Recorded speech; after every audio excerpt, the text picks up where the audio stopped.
생각이 너무 많은 30살에게라는 책이 있습니다. 이 책은 한 젊은 자매의 치열한 삶의 분투 과정을 담은 글인데요. 김은주라는 자매입니다. 현재 이 김은주 자매는 구글 수석 디자이너로 상당한 위치에 올라와 있지만 그가 수많은 어려움과 그리고 고비가 있었다고 합니다. 여러 우여곡절 중에 저의 시선을 사로잡은 에피소드 하나가 있는데 여러분에게 소개합니다. 김은주 자매는 우물 안에 개구리가 되지 말자라는 강박감에 27살에 잘 다니던 회사를 그만두고 미국으로 와 옵니다. 하지만 영어 한마디 제대로 못하는 상태로 시작한 미국 생활이 너무나도 매섭고 차가웠다고 합니다. 매일 10시간 이상을 초긴장 상태로 지내다가 집에 오면 녹초가 되는 날이 비일비재했다고 해요. 그러다 보니까 삶의 반경은 한국에 있을 때보다 더 좁아졌다는 겁니다. 그때 자매는 우물 안에 개구리가 문제가 아니구나. 우물 안에 불행하게 사는 개구리가 문제라는 것을 깨달았대요. 또 아주 생각이 달라요. 우물 안에 개구리가 아니고요. 우물 안에 불행하게 사는 개구리가 문제라는 거예요. 어떻게 보면 우리 이민자애들에게 이게 너무 와닿는 공감되는 글인 것 같아요. 우리는 우물 안에 개구리가 아니고 우물 안에 불행하게 사는 개구리래요. 이게 확 마음에 와 닿은 거예요. 아무튼 여러 고비를 넘겨 2018년에 천재들이 모여있다는 세계 최고의 기업인 구글에 입사하게 됩니다. 그런데 천재들이 모여있는 회사에서 그들과 함께 일하다 보니까 이런 두려움이 늘 밀려왔다고 합니다. 야, 내 실력은 어림도 없는데 나는 이 회사에서 이러다가 망신당하고 쫓겨날 것 같아 라는 생각, 이 공포 때문에 거의 매일 불면증에 시달렸다고 해요. 그렇게 버티고 버텨 2020년이 되었는데 특별히 2020년 구글 하반기 평가가 시작될 즈음에 이 김은주 자매가 회사 전체 이메일에다가 글을 하나 보냅니다. 이런 취지의 글이었습니다. 업무 능력이나 평가가 나라는 사람의 존재 가치를 대변하는 것은 아니지 않는가? 우리 모두가 특별하고 소중한 존재라는 사실을 잊지 말자. 이렇게 보냈대요. 그리고 글을 쫙 썼어요. 이런 내용을 본인의 이 우물안 개구리의 경험담과 함께 공유한 겁니다. 근데 이게 웬일입니까? 김은주 자매가 보낸 이 이메일을 읽고 나서 회사 동료들이 뜨겁게 반응을 하는 겁니다. 어떻게 반응하느냐? 실은 나도 개구리예요. 저도 그래요.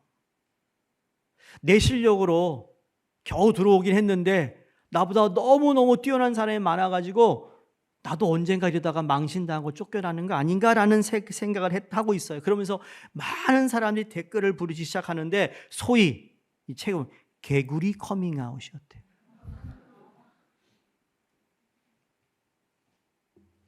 김은주 자매는 자신만 아둥바둥 사는 게 아니라는 사실을 알게 되었대요.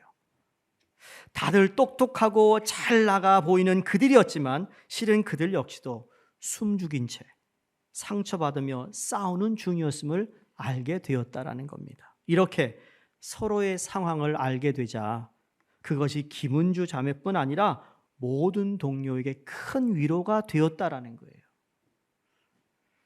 정신 분석 용어 중에 일반화 요소라는 게 있습니다. universality라는 단어입니다. 이 개념은 알고 보니 저 사람 나와 닮았네. 이런 문제가 나에게만 있는 것이 아니네. 저 사람도 나랑 똑같네 라는 생각을 하게 될 때 자신도 모르게 서서히 내면의 문제가 치료된다는 개념입니다. 마치 김은주 자매와 구글의 동료들이 서로의 처지를 공유하면서 위로를 받고 치유가 된 것과 같은 말이라는 거예요. 여러분, 우리 쓰고 있는 마스크가 있다면, 마스크가 또 코비드 마스크 말고요, 얼굴 전체를 가리는 마스크 있다면 이제 벗어버리시기 바랍니다. 신앙생활할 때 좀 진실해질 필요가 있어요.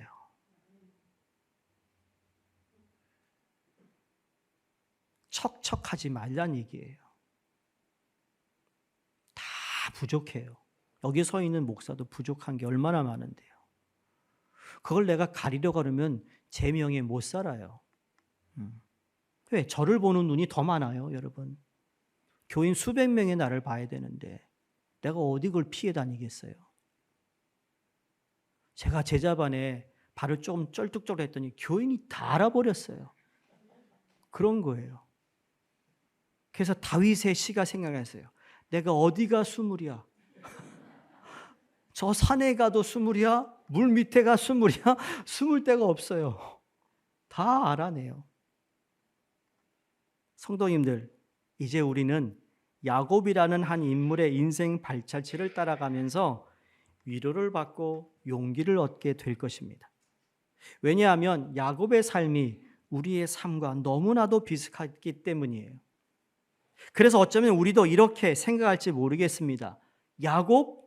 야, 별거 아니었네. 이 사람 나랑 너무 닮은 점이 많아. 이런 문제가 나한테만 있는 게 아니었네. 라는 생각을 하게 될 거라는 것이죠.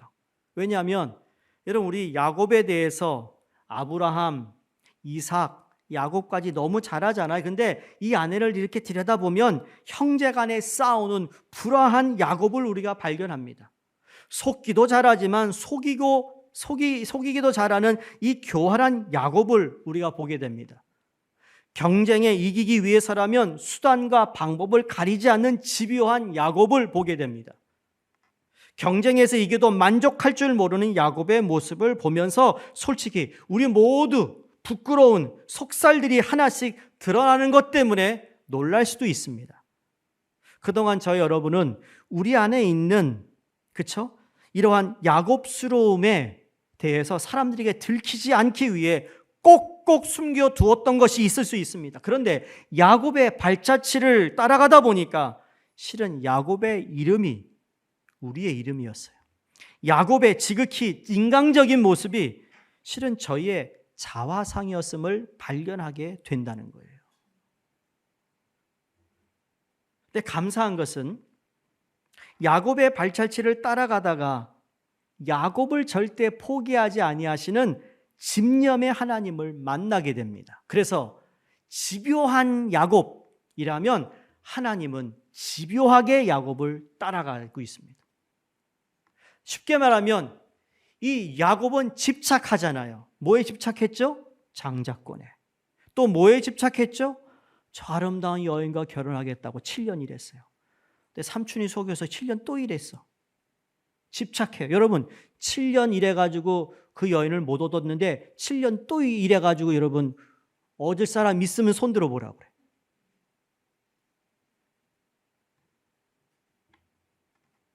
집에 가면서 묻지 마세요. 집착한 거예요, 집착.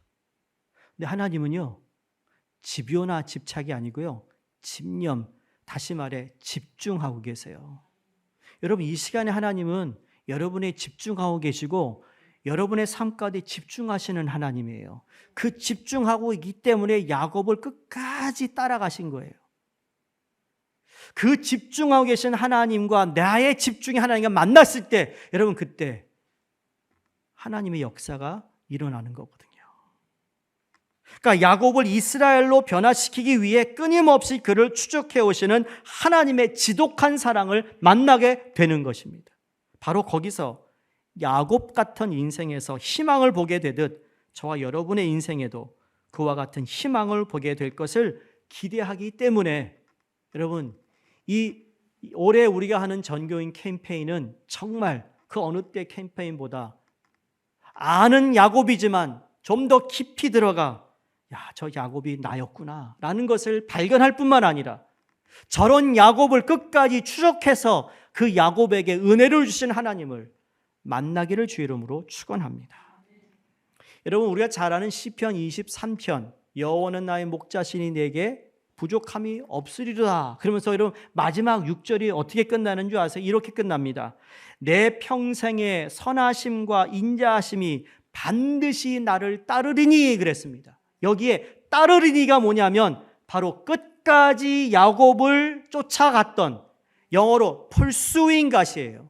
하나님이 계속 따라가는 거예요. 근데 그분의 인자하심과 선하심으로 그를 따라가서 그가 잘 되기를 하나님이 원하시는데 그 목적은 하나예요. 그 시편 23편 6절 마지막이 내가 여호와의 집에 영원히 거하리 위해서였어요. 결국은 뭐냐?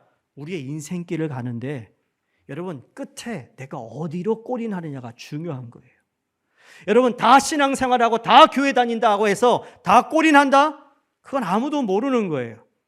구원에 관해서는 하나님께서 우리의 구원 주셔서 예수 믿으면, 그러나 천국 가는 것도 여러분, 그것도 하나님의 주권인데 바라기는 끝까지 잘 가야 되는 거예요.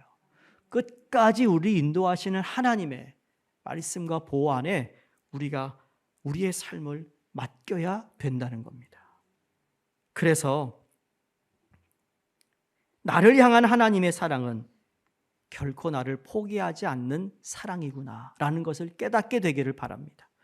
부끄러운 나의 야곱스러움들은 나를 회복시키기 위해 끊임없이 추적해 오시는 하나님의 사랑을 통해서만 변화될 수 있다라는 거예요. 앞으로 이어질 야곱의 이야기를 통해 우리는 우리 안에 있는 부끄러운 야곱스러움들이 하나님의 사랑으로 변화되는 것을 경험하게 될 것입니다. 아니요, 그렇게 되기를 바랍니다. 동시에 우리가 어디에 있든지 끊임없이 찾아와 회복시키기를 원하시는 하나님의 치유의 손길을 여러분 체험하는 이번 캠페인이 되기를 간절히 바랍니다. 야곱의 이야기는 그의 아버지 이삭과 어머니 리브가의 결혼 이야기로 시작됩니다. 이삭은 40살에 이 리브가와 결혼을 하죠. 근데 결혼한 지 20년이 지나도록 이 두 사람 사이에 자녀가 없었습니다. 그러니 자손이 귀한 아브라함 가문에 이게 큰일이 아닐 수가 없는 것이죠. 아이를 낳을 수 있다면 무슨 좋은 약초라도 먹어보고 어떤 방법이든 다 동원해야 할 그러한 분위기입니다. 그런데 이삭과 리브가가 20년이 지나도록 별다른 방안을 구하지 않은 것이 이상합니다.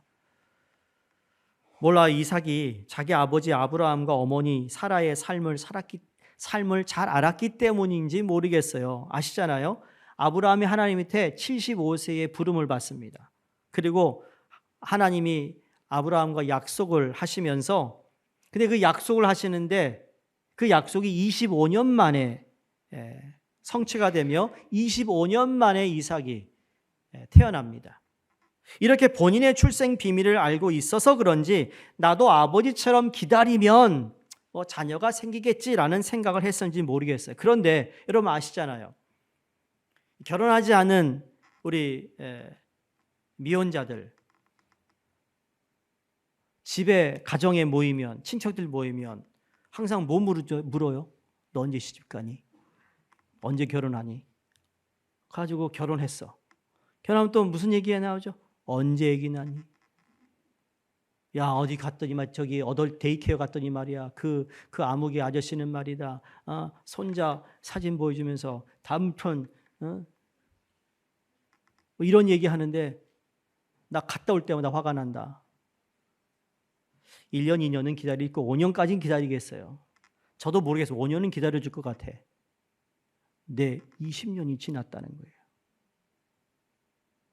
여러분 20년이 지났으면 이게 이상하지 않나요? 문제 있는 거 아닌가라는 생각을 하지 않겠어요?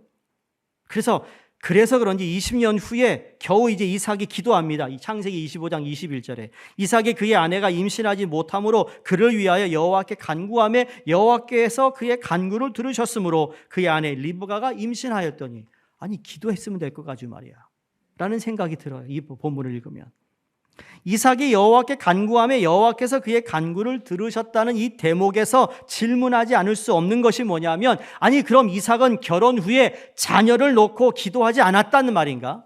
물론 정확한 것은 알 수 없지만 그럼에도 불구하고 성경이 이삭이 아내의 임신을 위해 간구하며 하나님께서 그의 간구를 들으셨다는 내용은 명확히 기록하고 있는 것을 보아 아마도 이삭은 자신의 문제를 가지고 그렇게 열심히 기도하지 않았던 것 같아요. 기도를 했더라도 절박함이 배어있는 애끓는 간절한 기도를 하지 않았던 것 같다라는 겁니다. 잘은 모르겠지만 이런 추측을 해봅니다. 어쩌면 여러분 이삭의 신앙 이력을 아시잖아요. 그의 아버지가 누구예요? 아브라함. 믿음의 조상 아브라함. 그 어머니는 민족의 어머니인 거예요. 그리고 소위 말하는 모태신앙인입니다. 믿음의 조상이라고 불리는 아버지 아브라함, 그리고 민족의 어머니라고 불리는 사라의 품에서 자라난 소위 엘리트 신앙인이에요. 여러분 부모님이 먼저 믿어가지고 여러분이 2대나 아니면 3대째 예수를 믿는 가정이라면 여러분 그거에 대해서 모태신앙이잖아요. 못된 신앙이기도 하지만 모태신앙. 특히 이삭은 모리아 산 제단 위에 꽁꽁 묶여 제물이 되는 상황에도 불구하고 전혀 반항하지 않습니다. 아버지 아브라함 말씀 앞에 순종합니다. 그야말로 순종의 대명사입니다. 어떻게 자기 목에 칼을 들여대야 되는데도 반항하지 않았던 이삭입니다. 반듯한 신앙인입니다. 요즘식으로 표현하면 아주 풋풋한 교회 오빠 이미지입니다. 반듯해. 그런데 하나님 이삭을 보셨을 때 아쉬운 점이 있었던 것 같아요. 엘리트 신앙인이에요. 반듯한 신앙인이에요. 아주 풋풋한 교회 오빠 이미지가 있어요. 하나님의 은혜를 향한, 근데 뭐가 없어요? 절박함, 간절함이 없어요. 근데 보면 모태 신앙인이 대부분 나쁘다는 게 아니에요. 간절한 게 없어요. 뭐가 없어요? 간절한 게 없다고요. 저도 모태 신앙이니까 알아요. 성령 불 받기 전에는요, 정말 간절하게 기도 안 했던 것 같아요.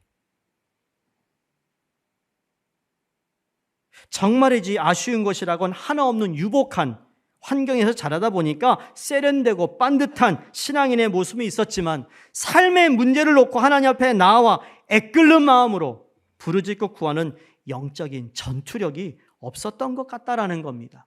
그래서인가? 어쩌면 하나님은 당신의 은혜를 향한 절박하고도 간절한 마음을 이삭이 갖기 위해 가르쳐주고 싶어서 무려 20년이라는 불임의 시간을 허용하셨던 것은 아닌가라는 생각을 해보는 겁니다. 저도 모태신앙이라고 말씀드렸어요. 물론 모태신앙이 다 그런 것은 아니지만 여러분 신앙의 뜨거움이나 어떤 절박함, 모태신앙에 한번 답해 보세요. 오히려 첫 세대, 1세대 예수를 믿은 그 부모 세대가요, 정말 간절히 기도했습니다. 금식 기도도 많이 했습니다. 무릎 꿇고 기도 많이 했습니다. 근데 우리는 그 은혜의 덕에 살고 있기 때문에 그런 기도를 안 해도 척척 일이 풀리니까 안 하고 있는 그 모습에 대해서 여러분 그것이 그냥 정상이다라고 말하기는 그러면 안 된다는 거예요. 여러분 가운데 내가 1세대예요. 나는 부모가 교회를 안 다녀가지고 나를 기도하지 않았고 나를 위해 뭔가 축복도 없었어요. 내가 가서 정말 힘써야 돼요. 내가 옆에 있는 다른 사람 보니까 쟤는 말이야, 저 3대째 예수를 믿어가지고 별로 이렇게 신경 안 써도 일이 풀리네. 이게 너무 언페어합니다. 그런 마음 가질 필요 없어요. 왜? 하나님은 동일하신 하나님. 오히려 당연시하고 있는 그 모태신앙인이 지금 거꾸로 지금 하나님 앞에서 신앙생활을 못하고 있는 부분이라는 것. 그런 경우가 많다라는 거예요. 매주 교회에 빠지지 않고 나름대로 봉사하고 그랬어요. 저도 그랬어요. 이민교회 봉사 많이 했어요. 학생 때. 일부 예배 때 얘기했는데 여러분 옛날에는요 이민교회도 오후 예배가 있었어. 이 예배 드린 지 1시간 전에 이 오후 예배를 또 드려. 1부 예배, 2부 예배, 점심 먹고 그리고 2시 오후 예배를 또 드리네. 그 목사님 정말 힘들었을 것 같아. 설교를 몇 번 해야 돼. 그 오후 예배 끝나면요, 그 다음에 이제 다 미국 교회를 비겼었으니까 청소합니다. 그 교회를요 배큐음하고 밑에 막 친교실 쓸고 맙질하고 그럽니다. 학생 때 나는 2부 예배 안 올라가고요 청소했어요. 나 청소 몇 년을. 그랬더니 이야, 영성이 착하다. 나는 속으로 빨리 나 집에 가고 싶은데, 난 집에 가고 싶어서 청소한 거였어요. 그 생각하면 야, 겉으로는 성실해 보여. 근데 난 딴 생각이 있었거든요. 물론 모태신앙인이 가지고 있는 꾸준함, 성실함은 누구나 참 우리가 본받아야 합니다. 신앙의 자산이 아닐 수가 없습니다. 그럼에도 불구하고 신앙의 뜨거움이나 간절함이 없이 늘 거기인 신앙생활을 하다 보니 심지어 기도의 필요성마저 느끼지 못하는 상황까지 가게 되더라는 거죠. 굳이 내가 하지 않아도, 분이 열심히 날 위해 기도하니까, 내가 굳이 찾지 않아도 하나님 날 사랑하는 거 나 믿어. 또 이래요 또. 그러니까 간절함이 없어요. 그러다 보니 주님과의 인격적 만남의 경험이 있느냐는 질문에 제대로 답을 못하는 거예요. 바라기는 하나님을 향한 간절함이 우리 가운데 있기를 주 이름으로 축원합니다. 간절해야 됩니다. 비교할 거 아닙니다. 중요한 건 지금입니다. Now. 하나님께서 리브가를 임신하게 하시면서 주신 말씀이 참 희한합니다. 창세기 25장 23절. 여호와께서 그에게 이르시되 두 국민이 내 태중에 있구나. 두 민족이 내 복중에서부터 나누리이다. 이 족속이 저 적속보다 강하겠고 큰 자가 어린 자를 섬기리라 하셨더라. 하나님의 응답에 리브가 깜짝 놀란 세 가지를 발견합니다. 첫 번째, 뱃속에 두 나라가 잉태되었다. 두 번째, 쌍둥이 아이들을 통해 두 개의 족속이 탄생한다. 세 번째, 형이 동생을 섬기게 될 것이다. 아니, 유교 문화가 강한 우리 한국에서는 말이죠. 이게 우리나라 이스라엘도 마찬가지입니다. 장남이 모든 걸 다 받게 돼 있어요. 그런데 형이 장자권을 빼앗길 뿐만 아니라 형이 동생을 섬기게 된다고 이미 태어나기 전에 그렇게 하나님이 말씀합니다. 왜 형이 아닌 동생일까? 이거에 대해서 많은 논쟁이 있습니다. 신학적으로도. 그런데 이 단어 하나가 모든 것을 잘 풀어주는데 그게 뭐냐면 선택입니다. 그것도 하나님의 선택이었습니다. 여러분이 예수를 믿고 구원받은 게 여러분의 의지였습니까? 여러분의 공로였습니까? 여러분의 힘이었습니까? 아니죠. 하나님 우리를 택하셨습니다. 이거 가지고 여러분이 항의할 수 있겠습니까? 항의 못합니다. 왜냐하면 이건 하나님의 절대적인 주권에 속한 영역이기 때문입니다.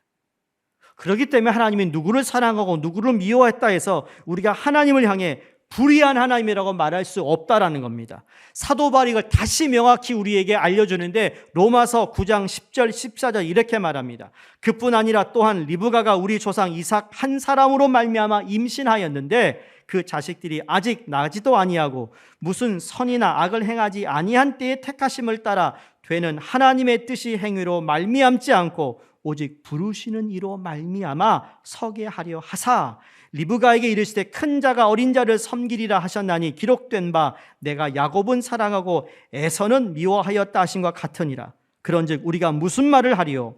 하나님께 불의가 있느냐? 그럴 수 없느니라.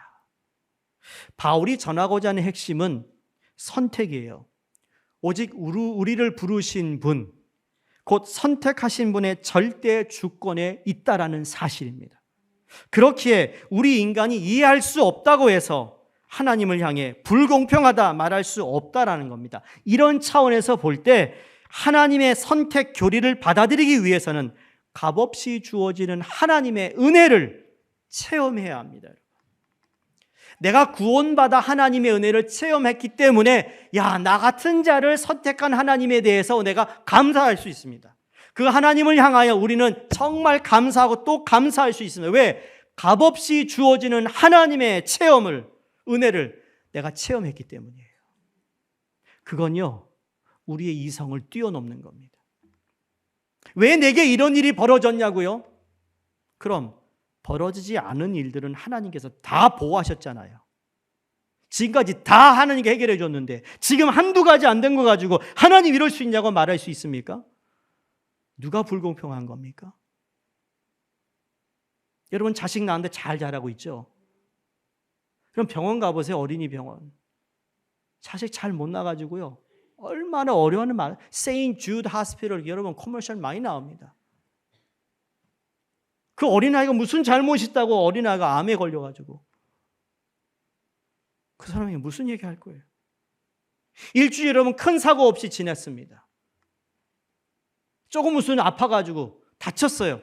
그 다친 거 가지고 하나님 이럴 수 있으니까 항의한다면 그러면 다치지 않고 지금 20년을 살았던 50년을 살았던 70년 살았던 하나님 보장해 준 그 은혜는 어떡할 거냐고요. 그런데 하나님의 은혜를 체험하면 그것이 좋은 일이든 나쁜 일이든 뛰어넘는 은혜가 우리에게 있다라는 거예요. 놀라운 것은 하나님의 은혜를 체험한 사람들은 이구동성으로 하나님이 자신을 선택해 주셨다는 사실에 감사의 고백을 드린다는 사실입니다. 왜냐하면 우리 존재는 원래 위치상, 본질상 진노의 자녀였어요. 그로 인해 죽음을 향해 질주하던 인생이었기 때문에 우리는 우리 자신을 잘 알지 않습니까? 우리 속에 하나님의 사랑을 받을 만한 그 어떤 조건이나 자격이 있지 않았다라는 거 알지 않습니까? 자격이 없었습니다. 그런 우리를 하나님이 당신의 자녀로 선택하셨다라는 그거, 은혜 외에는 감사할 것이 없는 거예요. 그래서 하나님이 이것만큼은 모든 사람이 자랑하지 못하게 하기 위해서 독생자 예수 그리스도를 이 땅에 주심으로 멸망치 않고 영생을 얻게 하셨습니다. 이삭의 가정을 보면 정말 이상한 대단한 가족이라고 생각됩니다. 설교 제목이 역기능 가족입니다. 기능이 하나도 없습니다. 아버지는 아버지의 기능이 없어요. 어머니의 기능도 없어요. 부부간에 뭐 소통도 안 하나 봐. 그 나이 되면 얘기도 안 하는 모양이죠. 그런가요? 어쩌면 그래. 남편이 아내에게 상의도 안 하고 아내가 남편은 상의도 안 하고 막 속이고 말이에요. 이런 편애가 어디 있습니까? 엄마 뱃속부터 형제들이 싸웁니다. 여러분 형제들 싸워본 적 있으세요? 나는 우리 형이 내 거 항상 내 거 훔쳐먹어. 내가 항상 막 항의했어 형한테. 힘이 안 돼가지고 말이야. 밀렸죠. 크면 보자고 그랬어요. 하나도 못 보고 있어 내가.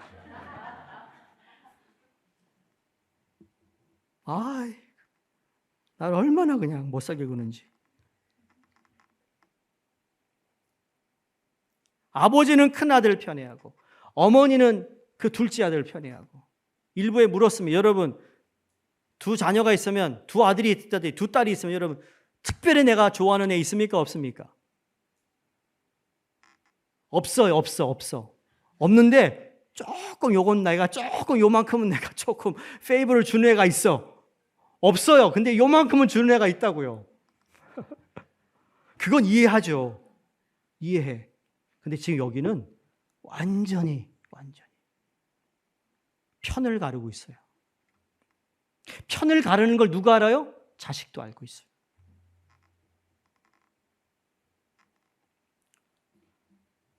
상담 치료사가 이 가족을 상담했다면 어떤 치료를 할까 궁금합니다. 근데 문제는 뭐냐? 장자권의 특권입니다. 장자의 특권이에요. 장자의 특권이 아니었으면 이 쌍둥이는 그럭저럭 잘 살았을지도 모릅니다. 장자권은요, 재정적인 혜택이 있어요.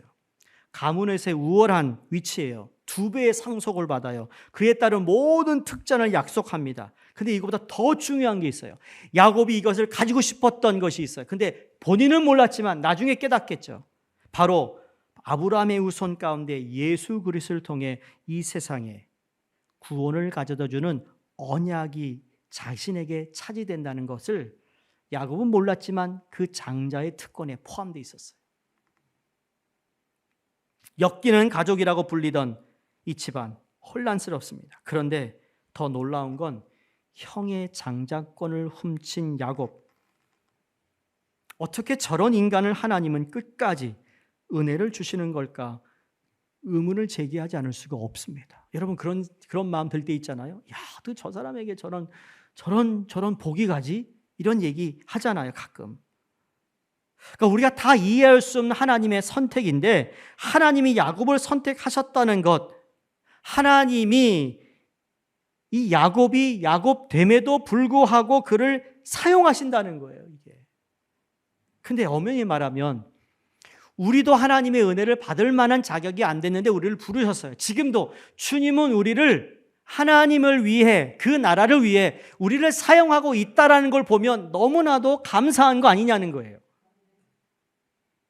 하나님이 여러분을 사용해서 예배를 돕고, 여러분을 사용해서 주의 일을 하고 교회를 세우는 일에 여러분 우리가 쓰임받고 있다는 것, 그거 하나님의 은혜라는 거예요. 내가 잘나서가 아니고 내가 잘해서가 아니라는 거죠. 그건 다 똑같은 거예요. 그런 의미에서 우리 야곱과 같아요. 뭐가 그렇게? 만약에 여러분 그걸 잘한다면, 마이클 샌더스라는 하버드 대학 교수가 그랬어요. 마이클 조던 같은 그 유명한 농구 선수는 평생 겸손하게 남을 도우며 살아야 된다고 그래요. 왜 그런지 아세요? 자신이 노력한 게 아니에요. 그 이 체력은 부모에게 받은 거예요. 여러분, 똑똑한 천재들 감사하고 겸손해야 돼요. 왠 줄 아세요? 받은 거야, 그건. 그런 애하고 여러분 공부 같이 해보세요. 공부 못해요. 못 쫓아가요. 뭐 안 된다니까. 그래서 그 유명한 하버드 대학 마이클 샌더스 그랬어요. 그 사람들이 겸손할 필요가 있다. 그건 당신의 운이 좋아요. 왜? 좋은 부모 만난 거거든. 그래서 지능이 높은 거야. 그런 은사가 있는 거야. 예술적으로 여러분 잘하는 사람들, 여러분 겸손해야 돼요. 감사하세요. 특별히 어느 부분에 잘하는 거 있으면 하나님 나에게 주신 거구나. 겸손할 필요가 있는 거예요. 그걸 하나님 위해 쓰임을 받아야 되는 거예요. 그 얘기를 하고 있어요. 근데 야곱은 이렇게 형편없음에도 불구하고 하나님이 사용하시고 있어요. 사용하기를 원하세요. 그게 뭐죠? 약속, 언약의 말씀 때문에. 그래서 하나님께서 야곱됨에도 불구하고 그를 사용했던 하나님께서 그로 하여금 헌신한 게 무엇인가 하면 은혜라는 거예요. 은혜. 은혜가 야곱을 뒤쫓았어요. 은혜가 광야에서 야곱을 찾아냅니다. 은혜가 이국 땅에 있는 야곱을 보호합니다. 은혜가 야복에서 야곱과 씨름하고 그를 축복합니다. 은혜가 그를 고향 가나안으로 돌아가게 합니다. 그게 은혜입니다. 야곱의 이야기는 예상치 못한, 요청하지 않은 과분한 하나님의 자비를 보여주는 증거입니다. 이 은혜가 여러분에게 있어야 된다는 겁니다. 끝까지 야곱을 포기하지 않으신 하나님께서 오늘 여러분을 포기하지 않으시고 여러분을 끝까지 사랑하겠다고 정말 우리를 작정하고 따르시는 하나님의 하나님의 사랑, 은혜, 하나님의 음성에 여러분 귀를 기울이는 이번 캠페인이 되기를 간절히 바랍니다. 하나님의 은혜는요, 주일에만 나타나지 않습니다. 은혜는요, 매 시간, 매 초 유효합니다. 하나님의 은혜는 당신의 사람, 당신의 백성, 사람이 그냥 사람됨에 달려있지 않습니다. 하나님의 은혜는 그분의 선하심에 달려있어요. 여러분, 우리가 잘해서 하나님의 은혜가 아니고요, 하나님의 선하심에 달려있다라니까요. 그 선하신 하나님의 손길에 내가 여기 있습니다. 하나님 나를 긍휼히 여겨주세요. 하나님 나를 사용해 주세요. 이번에 내가 또 실수했습니다.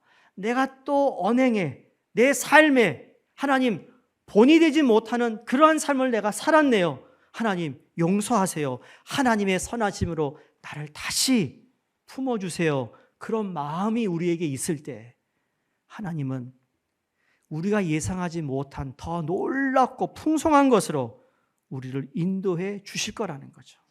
하나님의 은혜는요, 행운을 가져다 주는 십자가 목걸이가 아니라는 거예요. 하나님의 은혜는 우리 마음속에 호랑이처럼 강력한 힘으로 우리를 지켜주고 보호하시는 하나님의 은혜라는 거예요. 그래서 맥스 루케이도가 그 책에 24면에 이렇게 얘기합니다. 하나님의 은혜는 옛날 옛적에 딱 한 번만 일어나지 않았다. 하나님의 은혜는 오늘 바로 지금 하나님께 기도하는 누구에게나 일어난다. 이렇게 은혜는 결코 끊어지지 않습니다. 하나님 바로 그런 분이에요. 야곱의 하나님, 또한 우리의 하나님, 목숨을 걸고 밀면서도 간신히 버틸 때가 많은 씨름하고 상처 입은 사람들의 하나님이십니다. 여러분, 만약에 탁월한 성경 영웅을 찾고 있다면 구약의 다니엘이나 요셉을 추천해 드릴 수 있습니다. 홍해를 가르고 하늘에서 불이 내려오는 기적을 여러분이 원한다면 모세나 엘리야를 여러분에게 소개해 드릴 수 있습니다. 하지만 세월이 흐르면서 여기저기 인생에 금이 간 사람이라면, 깡충깡충 잘 뛰다가 지금은 절며 걷게 된 사람이라면, 자신이 하나님의 실패자가 아닌지, 내가 이게 사는 게 맞는 거야? 제대로 하는 걸까? 라고 진지하게 궁금증을 가지고 있는 사람이라면 바로 야곱의 이야기가 바로 여러분을 위한 이야기가 된다는 사실을 기억할 수 있길 바랍니다. 우리의 상처, 우리의 아픔, 우리의 고난, 우리의 고통, 내가 견딜 수 없는 어떤 문제, 그 야곱의 하나님이 우리의 하나님이 되셔서 끝까지 나를 포기하지 않는 사랑 앞에 여러분이 두 손 들고 항복하여 그분이 나를 따라와 선하게 인도하시고 선하게 내 앞에 서셔서 나를 지키시고, 그리고 지금까지 있었던 모든 어떤 것들, 꼬였던 것들, 여러 문제들이 하나씩 풀려나가는 은혜가 있기를 주의 이름으로 축원드립니다. 기도하겠습니다.